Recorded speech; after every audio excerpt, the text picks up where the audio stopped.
Saudara mahasiswa, barangkali Anda pernah mendengar atau mengetahui tentang kerangka 7S dari McKinsey. Kerangka tersebut menggambarkan komponen-komponen penting yang harus dipertimbangkan pimpinan agar strategi perusahaan dapat berjalan dengan baik. Komponen-komponen tersebut adalah: pertama, strategy atau strategi. Kedua, structure atau struktur organisasi. Ketiga, share value atau budaya. Keempat, system atau sistem. Kelima, skill atau keahlian. Keenam, style atau gaya kepemimpinan. Dan ketujuh, staff. Dari ketujuh komponen tersebut dapat disimpulkan bahwa agar strategi yang telah dipilih dapat berjalan dengan baik, maka budaya organisasi, sistem, keahlian, gaya kepemimpinan pun harus dapat terkelola dengan baik. Pengelolaan tersebut dapat berjalan dengan baik apabila didukung oleh struktur organisasi yang tepat.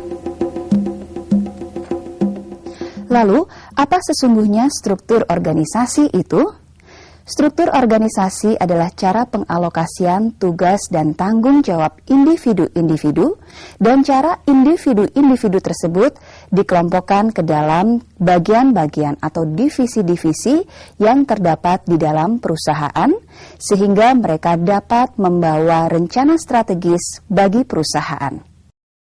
Desain struktur organisasi dipengaruhi oleh faktor internal dan eksternal perusahaan.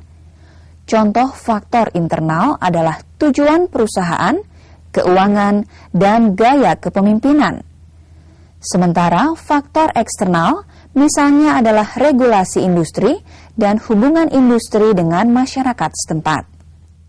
Karena itulah, struktur organisasi bisa sangat berbeda antara satu perusahaan dengan perusahaan lainnya, walaupun bergerak dalam bidang dan dimensi yang sama. Pada perusahaan yang kecil atau baru mulai beroperasi, biasanya struktur organisasi masih sangat sederhana dan umumnya hanya terdiri dari pimpinan sekaligus pemilik perusahaan dan beberapa orang karyawan sebagai bawahannya.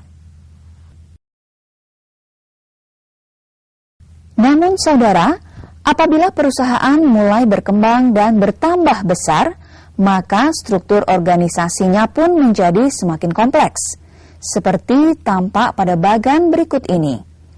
Bagan tersebut menunjukkan bahwa ada pertumbuhan dalam perusahaan di mana struktur tidak hanya bergerak vertikal, tetapi juga horizontal.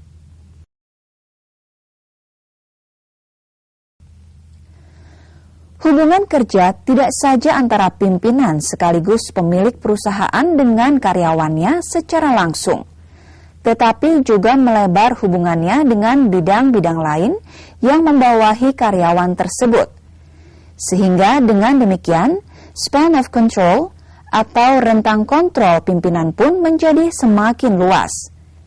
Demikianlah, pada akhirnya rantai komando dalam perusahaan mempresentasikan hubungan kekuasaan dan pertanggungjawaban antara pimpinan dengan karyawan. Kekuasaan mengalir ke bawah dari tingkat yang paling tinggi, sementara pertanggungjawaban menuju ke atas dari tingkat yang paling bawah.